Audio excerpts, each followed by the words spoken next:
Welcome to this week's edition of WeAreSC's Inside the Trojans Huddle. Big week this week. Start conference play against a not so normal conference foe. Have a lot of other things going on, so stick around. Usual suspects: Eric McKinney, Mark Holkin, and your humble host Chris Arledge. Um, we're going to do a couple things. We're going to talk a little bit about the AP poll, and then we're going to spend a long time digging into this Michigan game. So I do want to start with the AP poll, though, because it's the strangest AP poll I think I've ever seen, and maybe this is a sign of things to come. But let's just start with this. Let's just open it up broadly. You guys have seen the poll. What do you make of it? What do you agree with? What do you disagree with? Mark Holkin, get us started.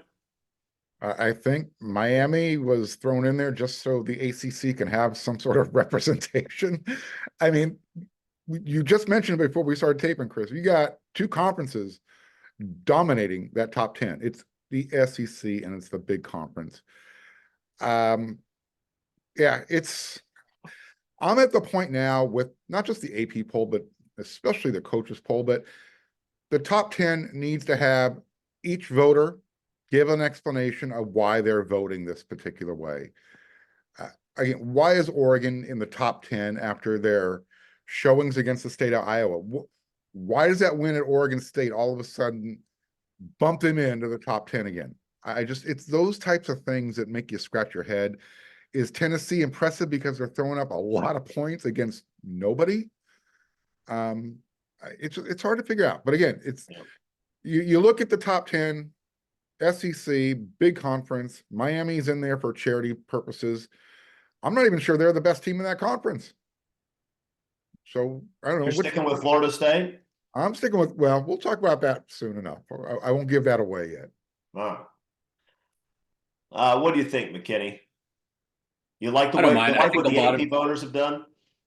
I don't really mind. I think a lot of it is still sticking to your assumptions that teams will eventually get to where you thought they were in the preseason poll. And is that right? Is that wrong? I mean, technically, if you want it to reflect exactly what it looks like right now, you'd want more changes and teams moving up and down and all kinds of stuff. And then you end up with a top five after week one that probably looks insane by the time it's over, and voters are going to want their polls to reflect what the final poll, I think, looks like. And so I think it's hard to do that as a voter, to say I want this week to be an exact reflection of the standings right now, and also have everybody say, you're an idiot. That team is clearly a top five talented team. They're going to win and they're going to be there at the end. So the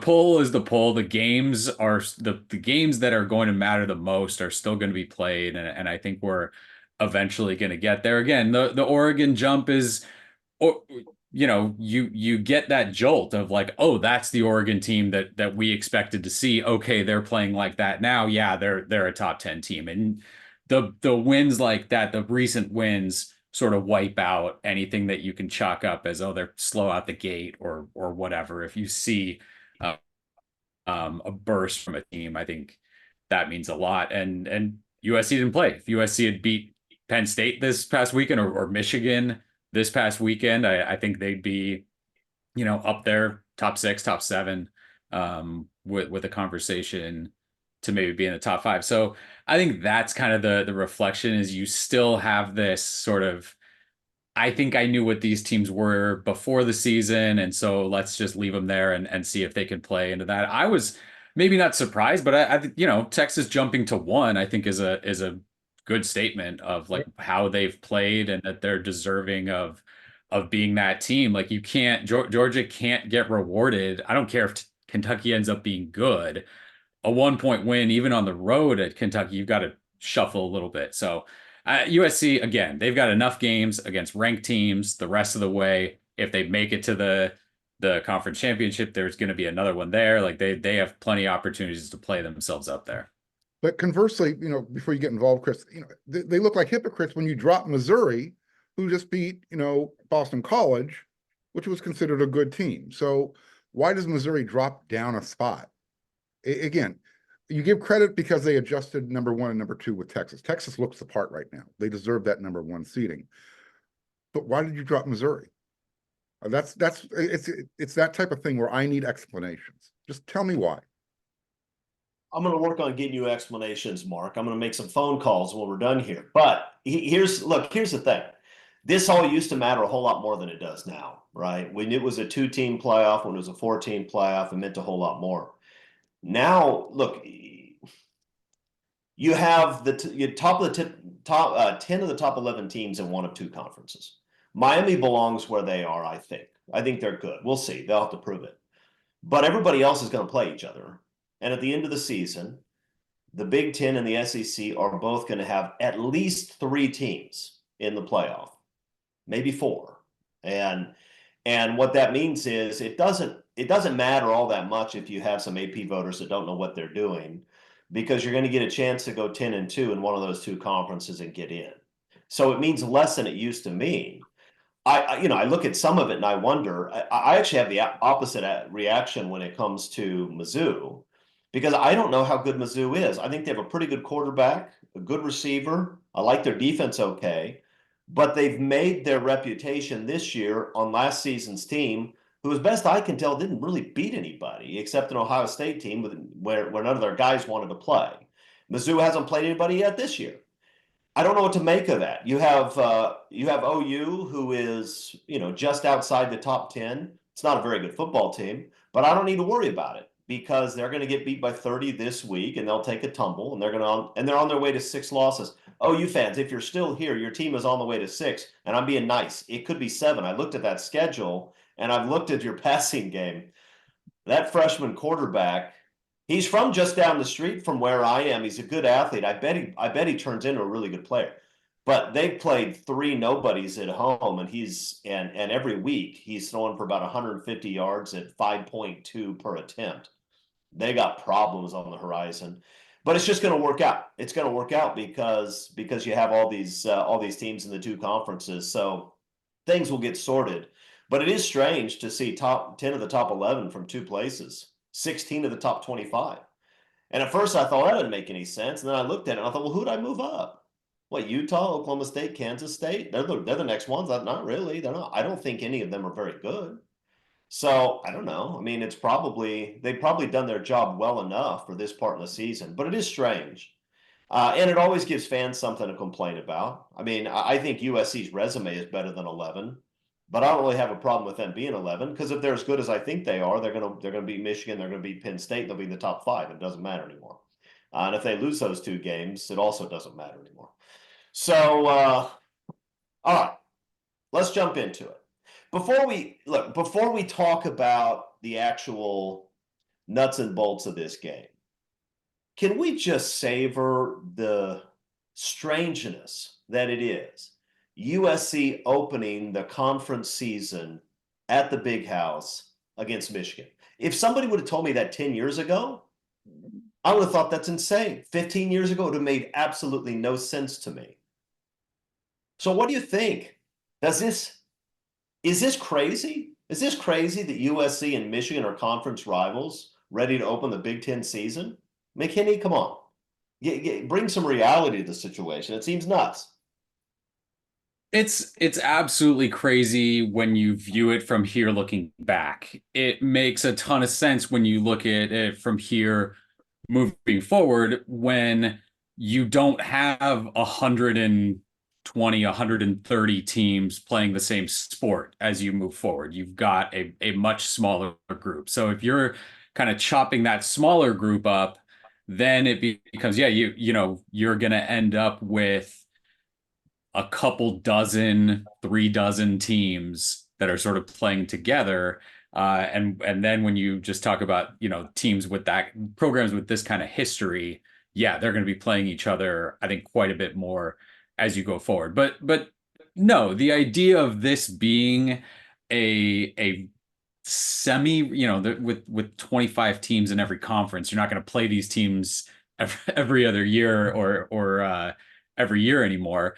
But being a semi-regular occurrence is super strange to think about in the past, but it's where college football is going, and I think it's easy to embrace this kind of game being consistently on USC's schedule going forward. So yeah, getting to go to Michigan for that first game, I mean, it's clear how big this is, just because, the schedule makers are limited in what you can do and who can play when and all of that kind of stuff. But you'd think that first week they could sit there and go, how do we want to line this up?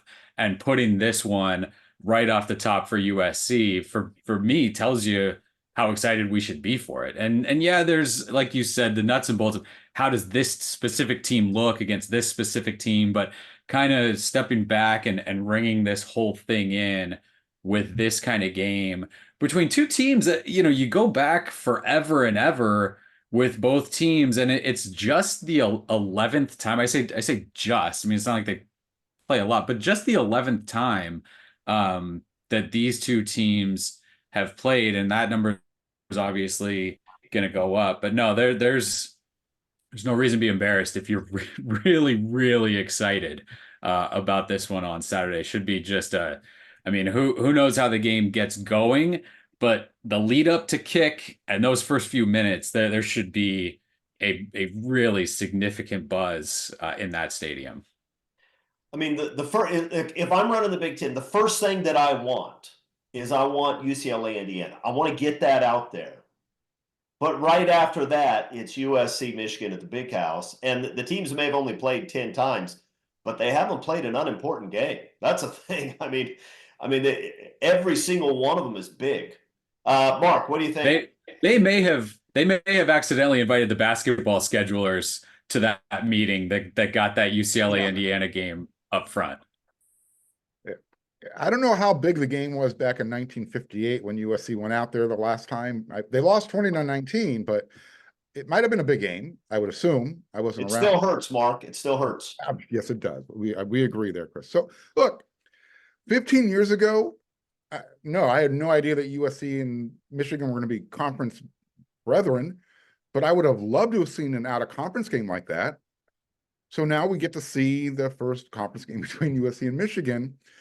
And how ironic is it, though, that when you think about it, USC, they've got a 3-game winning streak against the Wolverines in the Rose Bowl, the last 3 times they've met. USC literally can finish Michigan's season off early instead of making Michigan wait till a Rose Bowl game if USC leaves Ann Arbor with a victory.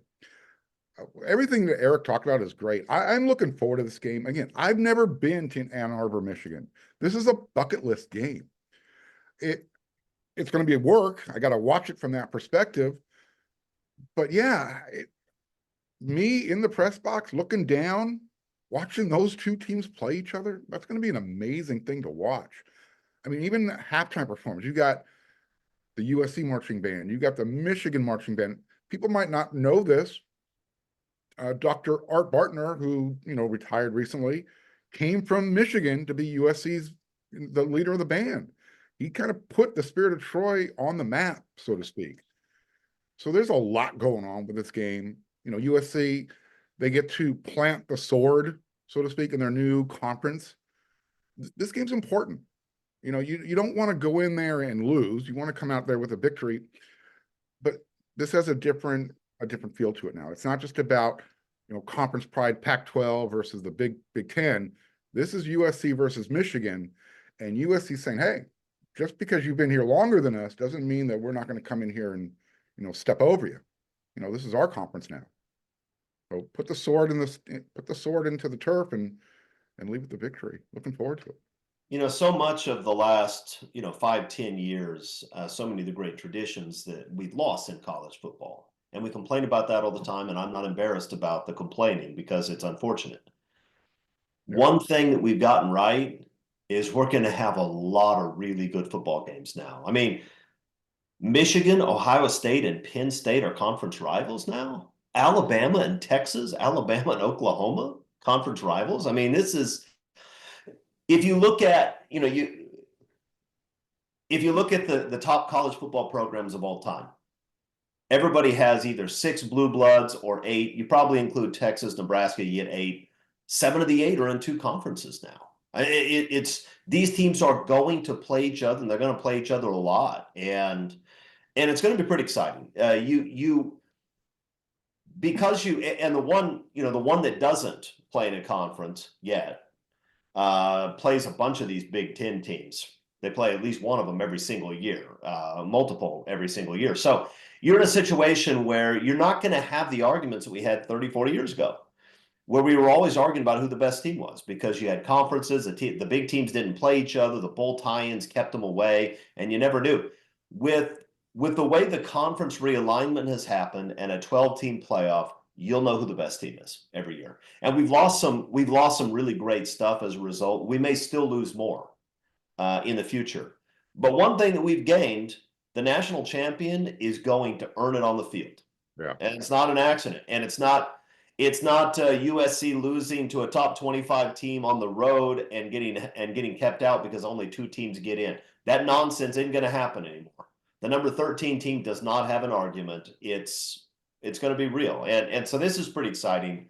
It's hard to imagine a better start than this. I mean, it could be USC in the horseshoe, but I've actually seen that. This I haven't seen. So it's pretty exciting.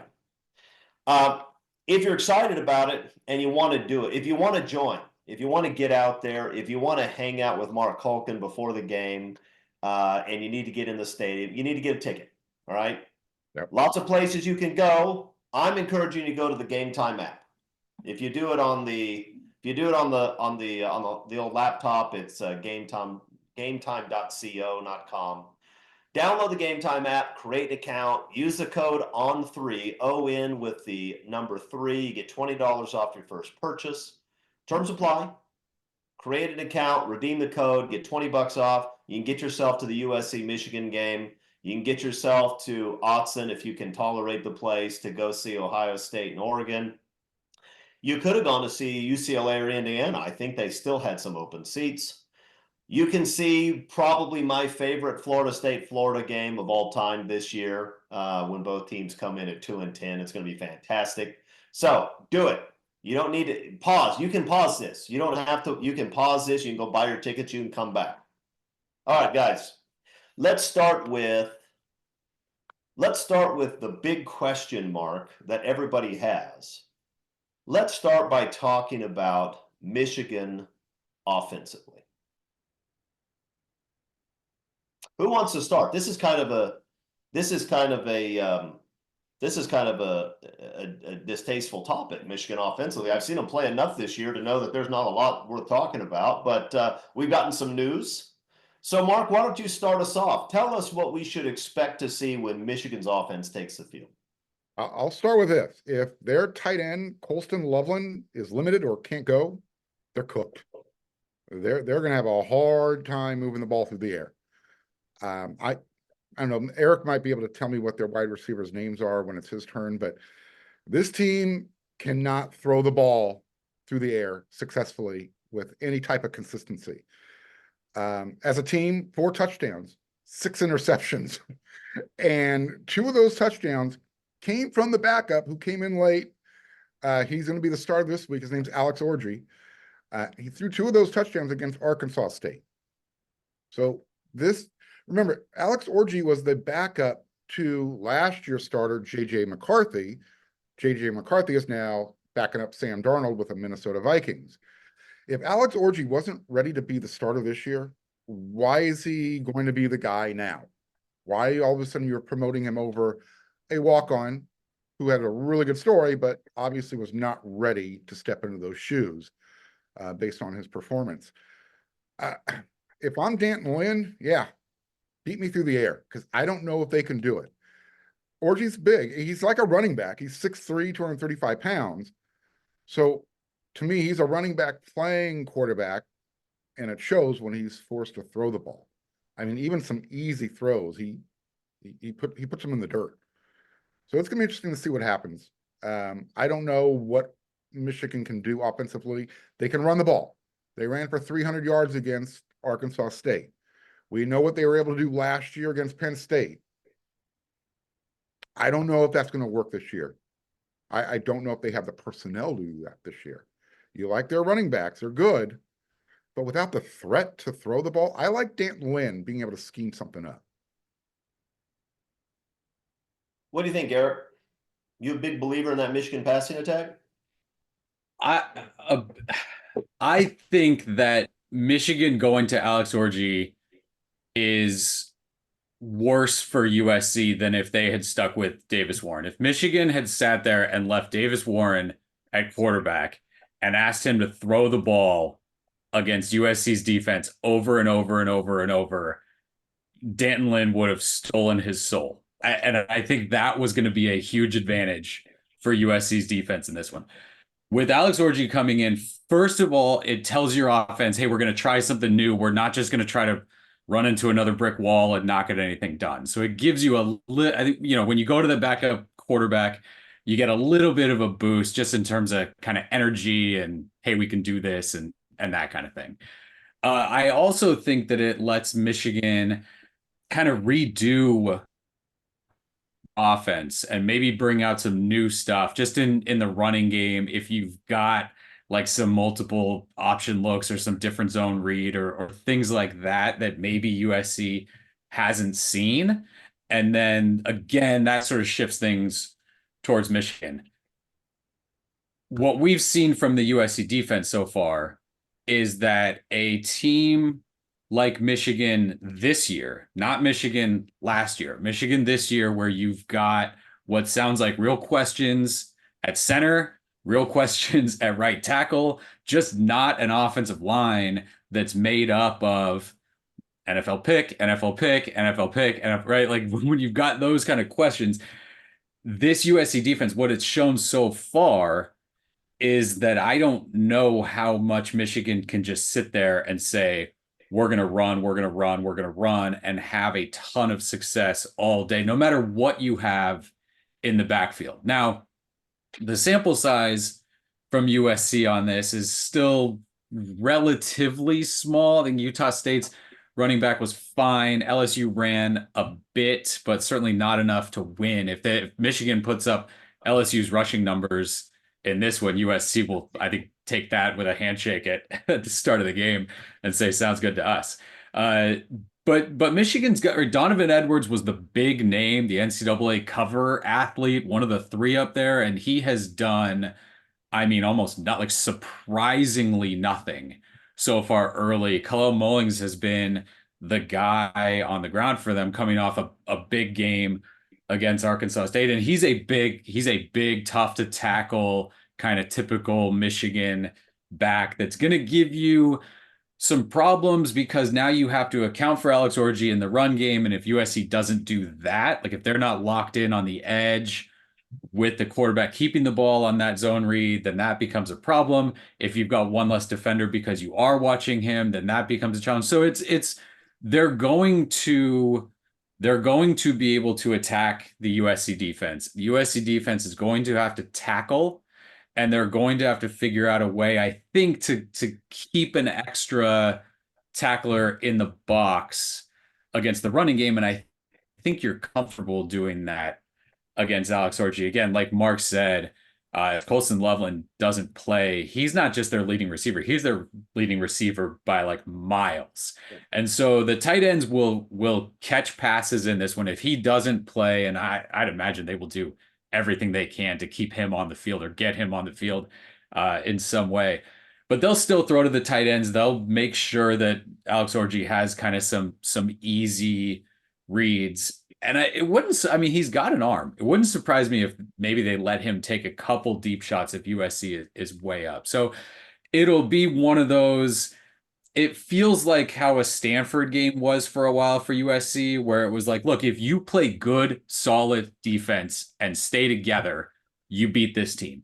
If you mess around and you make mistakes and you miss assignments and you have penalties and you're just sloppy, that team is good enough and put together enough and strong enough to beat you. So it's if USC comes out and plays business like football the way they've done the first two games on defense, yeah, like Mark said, there's just not a lot where you say, this guy's got a chance to to really do damage in this one. Again, as long as you're not making the mistakes that we've seen the USC defense of the last couple years make.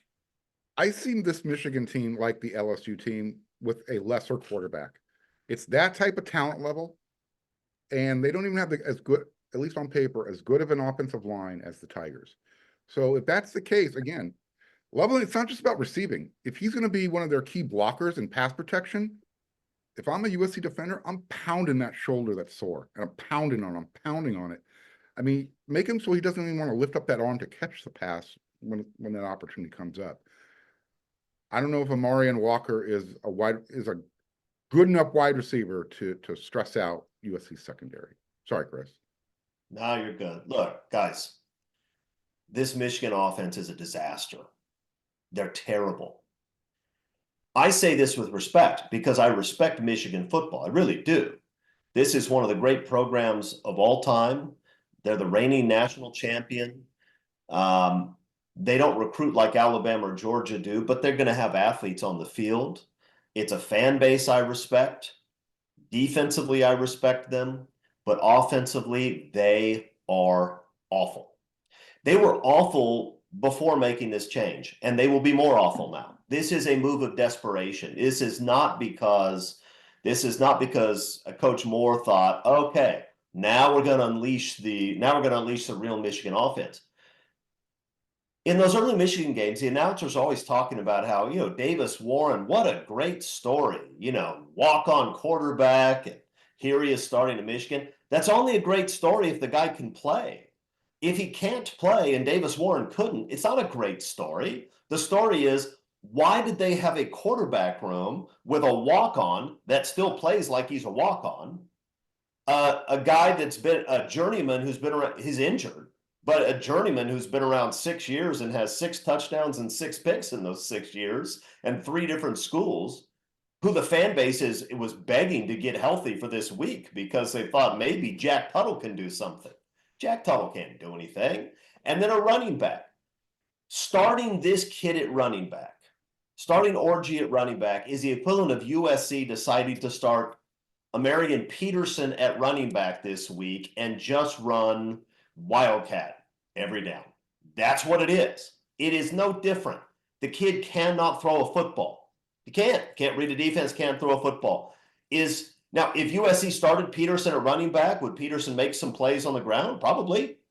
Big kid, good back. He'd find a hole occasionally. That's not the question. The question is, what do you do on 3rd and 8? And USC will put them in 3rd and 8. They're going to stack the box and dare this kid to beat him with his arm.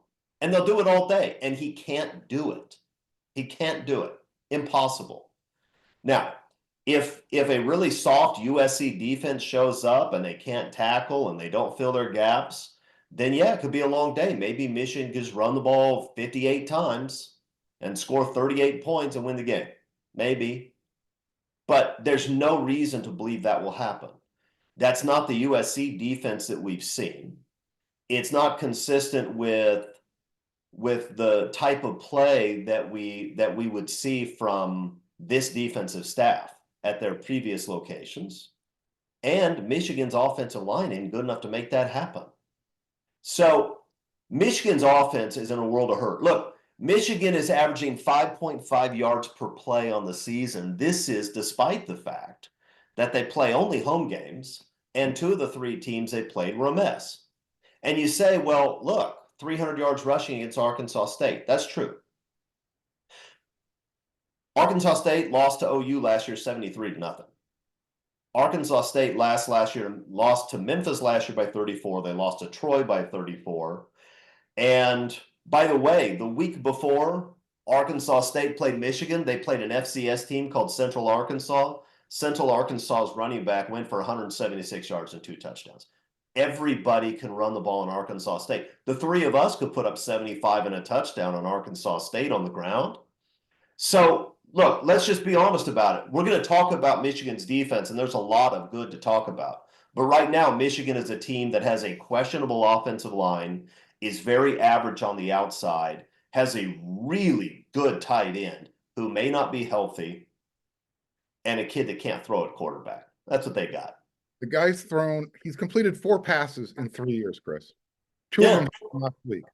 Yeah, no, I know. And look, he can't throw the football.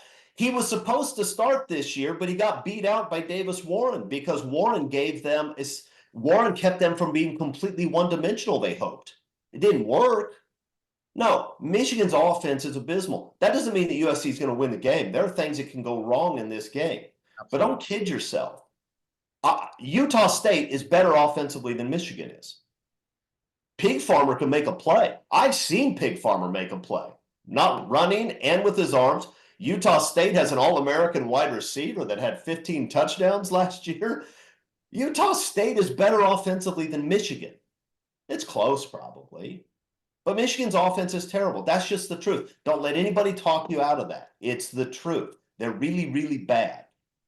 Now, let's talk about where they're not really, really bad. Let's talk about Michigan's defense. Eric, what do you have to say about that Michigan defensive unit? Well, there's 3 guys that are going to get most of the attention. 2 of them are right there in the middle of the defensive line. Mason Graham is probably a guy USC fans know really well from Servite. Was going to Boise State and probably would have beat Oregon by himself had he gone there, but he ends up at Michigan and has been just unbelievable from his true freshman season. And so he's a guy to watch on the inside. He's a guy that, again, he can make some tackles. He can do some stuff. He can't wreck a play. You can't let him in unblocked on a 3rd and 8 and have him go sack, force, fumble on you there. Kenneth Grant is another guy on the inside of the defensive line. When USC fans were talking, hey, what kind of defensive tackles should USC try to find in the portal? Those would have been a couple guys that USC would have done well to go grab. So they're strong there. Texas certainly had a successful time against them and really took advantage when they were out of the game. The 3rd guy that you really have to keep an eye on is Will Johnson at corner. And he's a guy where no coach, no player would ever want to say, we're just not going to go at him. We're going to let him take that guy away.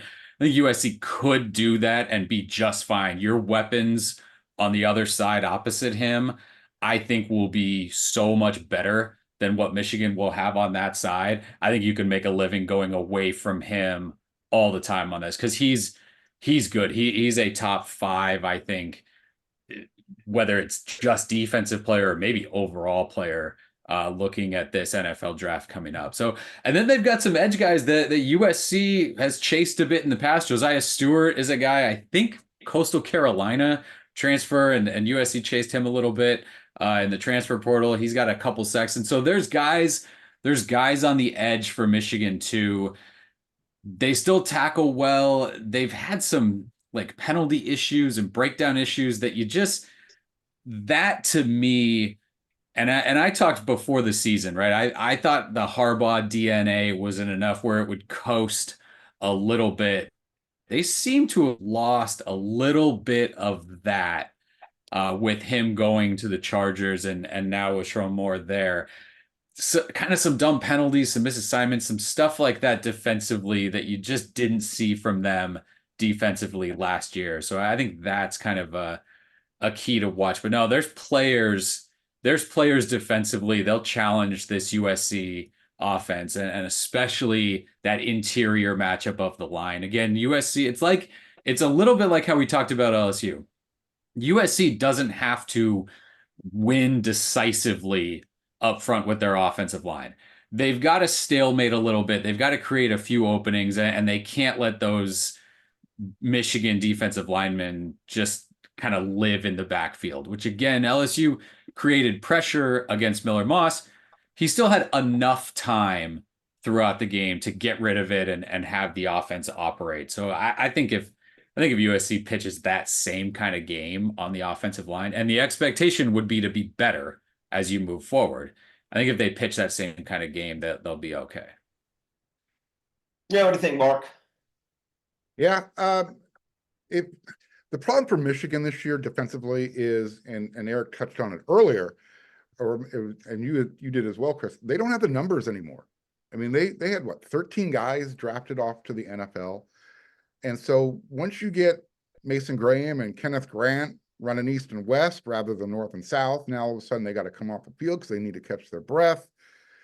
It's the backups behind them. That's when Michigan kind of loses that culture, that fight that Jim Harbaugh brought to them that's probably missing this year. It's the defensive depth. You don't want to play around with Will Johnson too much, but you can't just go away from him.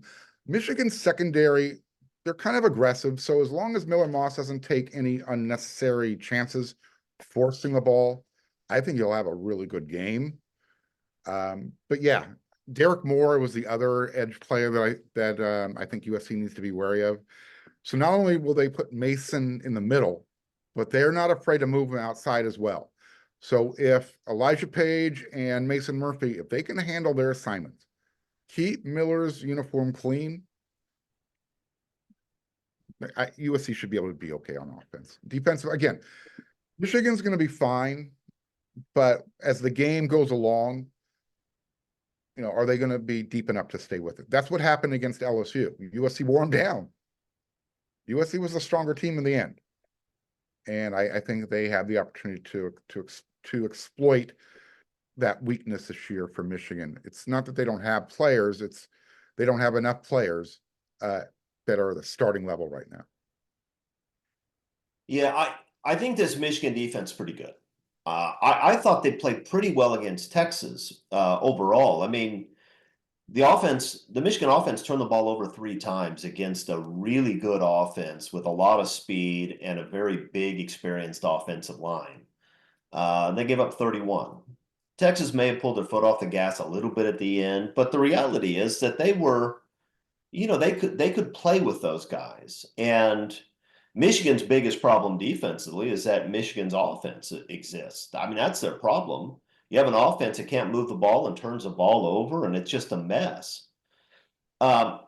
This Michigan defense will give USC problems. I think USC's offense can play with them, right? I think it's going to be a good matchup. They're going to force some punts. They're going to stop USC. But the Trojans will make plays. USC is good enough offensively, and Lincoln Riley is good enough as an offensive coordinator that USC is going to make some plays. So I think what that means is that what you really want from the USC offense is to not make big mistakes. Don't turn the ball over. You lose this game if you turn the ball over on your own end a couple times, right? That's how you lose this game. Don't do that. You can't do it. If you have to punt, you punt, and you put the defense back on the field. You're going to have to mix it up. I think USC is I think they're going to struggle to run the ball well, but I think they'll run the ball well enough to keep Michigan's defense honest. Sort of like you saw against LSU. There were a lot of 2-yard runs in that game for USC, but they kept at it, and they hit a couple, especially late. I think a similar thing could be in store. I don't think USC is going to rush for 250 yards against these guys. But they may rush for 130, 140 and keep them honest. And if they do that, then I think USC is good enough in the passing game that they're going to move the ball and they're going to make plays. I don't know that Michigan has the athletes even defensively to match up with USC's athletes on offense. I still think this is an old Pac-10, Big Ten matchup, where the Big Ten is playing a very big physical game, and the Pac-10 is looking to get people in space. And if they can do that, they win. And most of the time when USC would play those Big Ten teams, they'd win, and that's why they were better athletically. I think that's probably still the case. But this Michigan defensive unit deserves respect. They are a good group. They have some elite players in the secondary and up front. And they're going to cause some problems. So USC has to play smart. They have to play smart. Michigan hasn't been a great pass rush team yet. They have 4 sacks in the first 3 games, despite the fact that 2 of those 3 were played against teams that are nothing teams. That's not great. They haven't been great with their They haven't been great with their tackles for loss. I think they have 14 in 3 games. Again, that's not fantastic for a team that just played Arkansas State, right? I mean, you would expect more than that. So they haven't been a great big play defense, but I think they're rugged. I think they're tough, and I think they'll cause problems. So USC has to play smart. If USC plays smart, if they don't get themselves in 3rd and 18s because of holding penalties, if they don't drop passes, if they don't put the football on the ground, then the offense is going to have enough success that they can get this game up into the 20s, maybe the high 20s. And that's enough. That's enough in this game. You score 28, that's enough. And I think they can do it, but they're going to have to play smart against a really good group. And I think I don't know that it's Michigan's defense from 2023, but they're good. And they're going to be a challenge, especially at their place. The fan base is probably demoralized, but I have a feeling they're going to be able to crank it up one more week for USC. So it'll be fun. I don't know if there's anything to talk about special teams wise. Look, USC needs to make their kicks. I think we all understand that. The punting has been fantastic all year.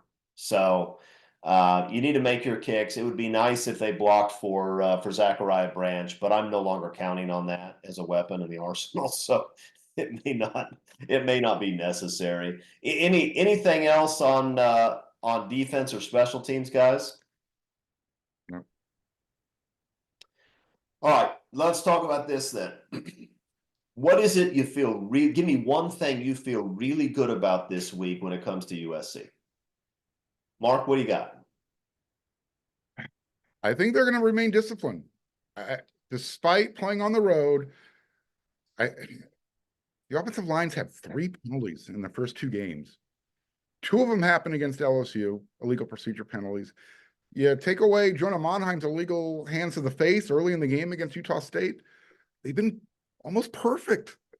So I'm feeling good about that aspect staying true. They're gonna remain disciplined on the road. They already had that game in Las Vegas against LSU. This is that next step in their development. Prove it on the road. And I think they're going to focus on that this week. Okay. What about you, Eric? What do you feel really good about when it comes to USC?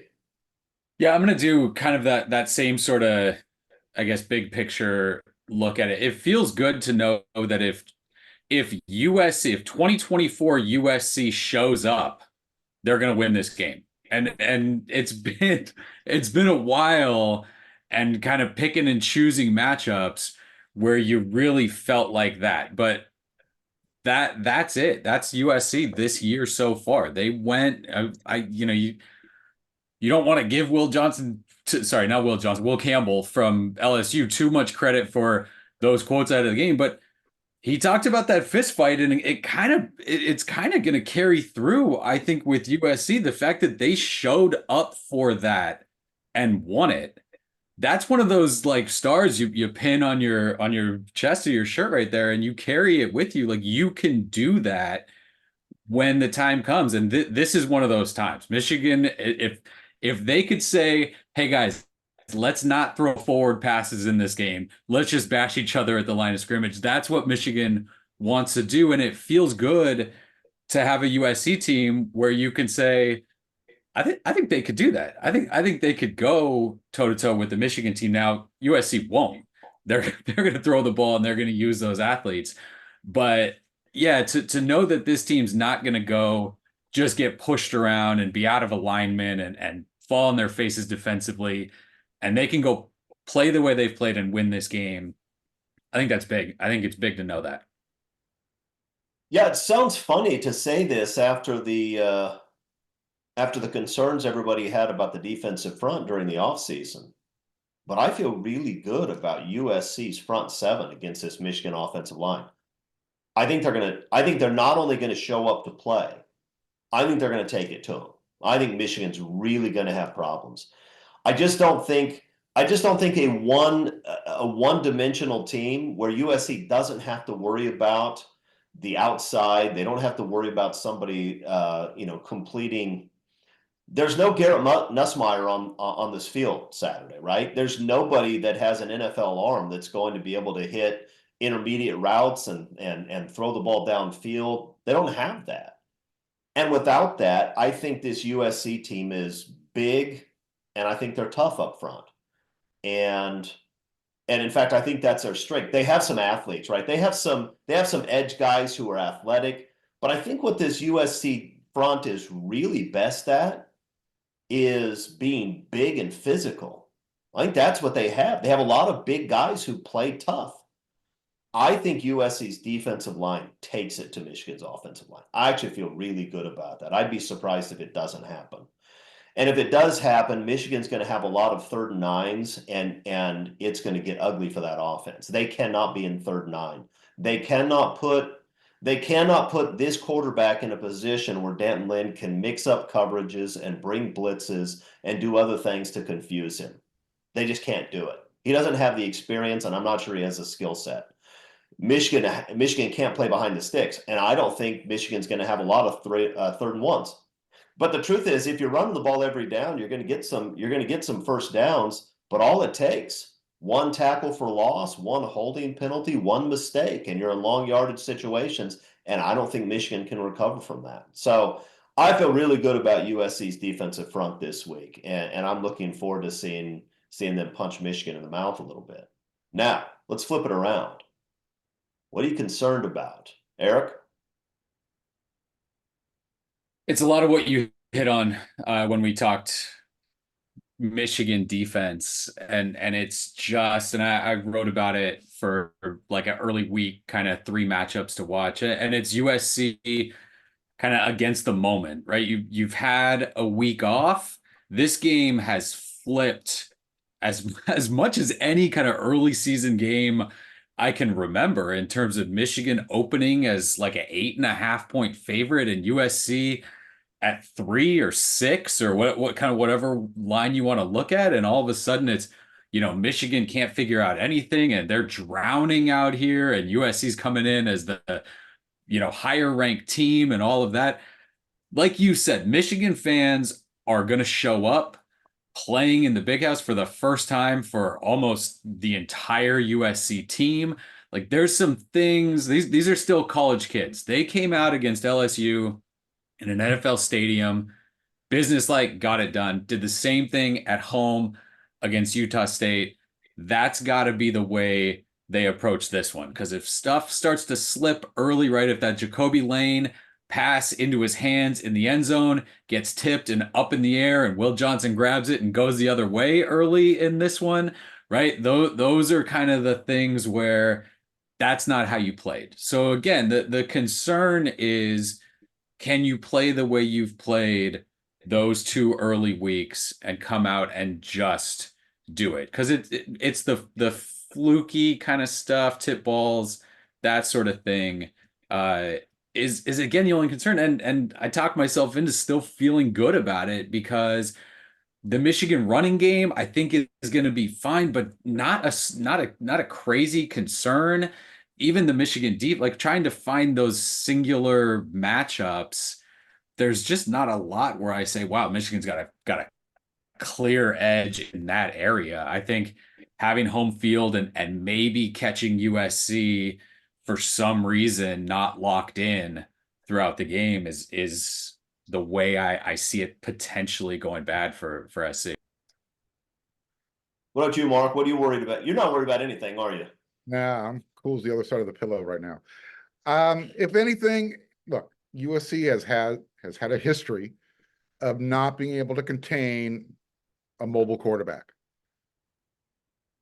I don't see them forgetting how to tackle this week, but there might be an occasion where you get that one-on-one defensive back versus 6'3", 235 pounds.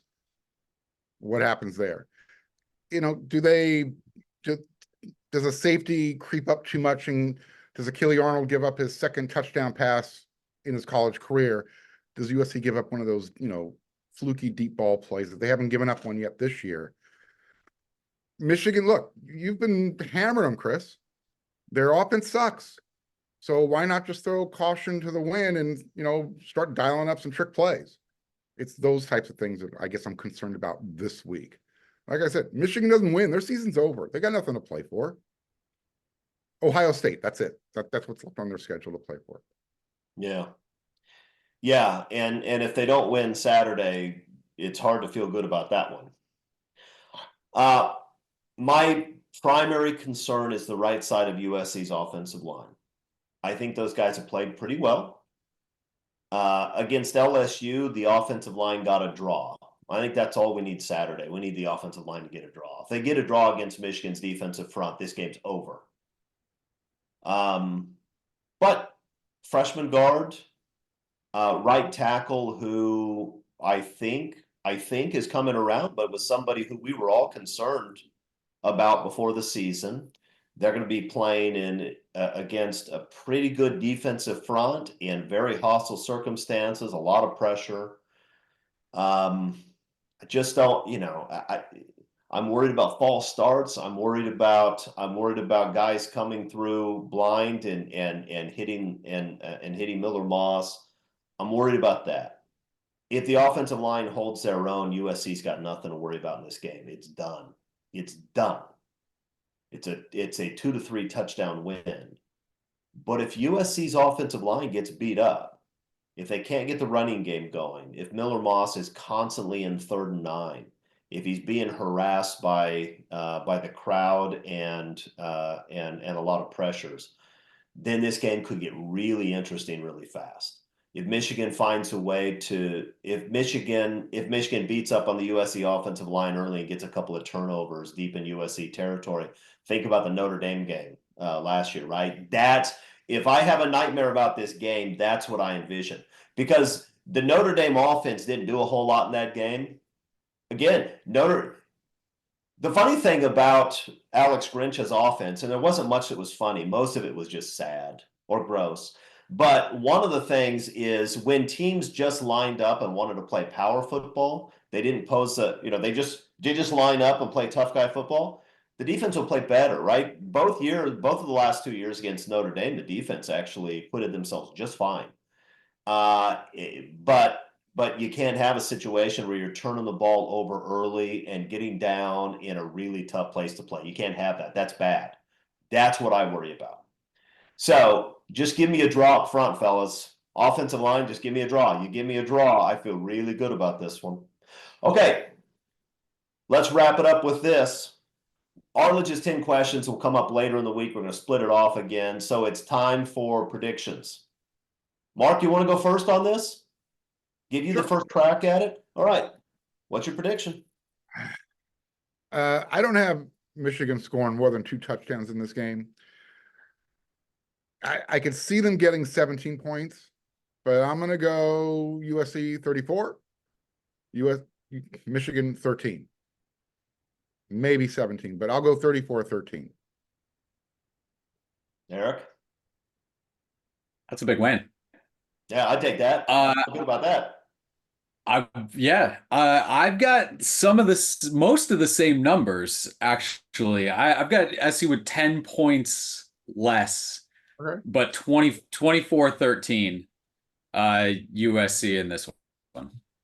I should have gone first because my numbers, I had 27-13. I think that I don't see USC scoring much more than that. I think it's going to be a struggle offensively. And I think Lincoln Riley is going to, at some point in this game, he's going to decide that playing a little bit of ball control is not such a terrible thing. And because I think he's going to realize the only way he can lose this game is to turn it over. But 27-13 sounds about right. And that's a good decisive win. I'm glad they're changing quarterbacks. Not because I think the other guy was a threat. I don't think any of the quarterbacks in that roster are a threat. But that takes away the direct comparison between USC's and games and Texas game, because this is a different Michigan team, and I kind of want that. I don't want USC to have to beat them by more than 31-12 or whatever it was. So I'm going 27-13. All right, guys, let's close this down. Anything you want to say that we haven't said about USC Michigan? Yeah, look for a defensive score from USC. That's why I got that extra touchdown in there. I like it. Eric, anything? This week, flash sale. Visit WeAreSC.com. Get an annual subscription, 50% off. Use Holy code smokes. FIGHT ON. All right. Get there. Well, 50% off sounds pretty good. We're going to put up some good content, I think. I mean, I say we in the collective sense. I probably won't put up any of it, but somebody will put up good content. These two guys do. What was Yeah, that code? Mark, you want to say something else? I was gonna say, what was that code again, Eric, for 50% off WeAreSC.com? Fight on. It's a thing that USC fans say, Mark. We'll tell you about it later. Is there a space between the fight and the on, or is it No space. okay? No space. Well, see, that's news. Just That's like not, just not how we like usually spell it. just like what the USC defense is going to give the Michigan running game on Saturday. No space. No space. Somebody, Okay. somebody can get an annual subscription for 50% off if they type in the code Fight On. I think got that's it. right. Yes, that's a good recap, Mark. Okay, I think we're done, fellas. All right, enjoy the game, everybody. Hopefully we'll have a celebration episode next week. Until then, fight on.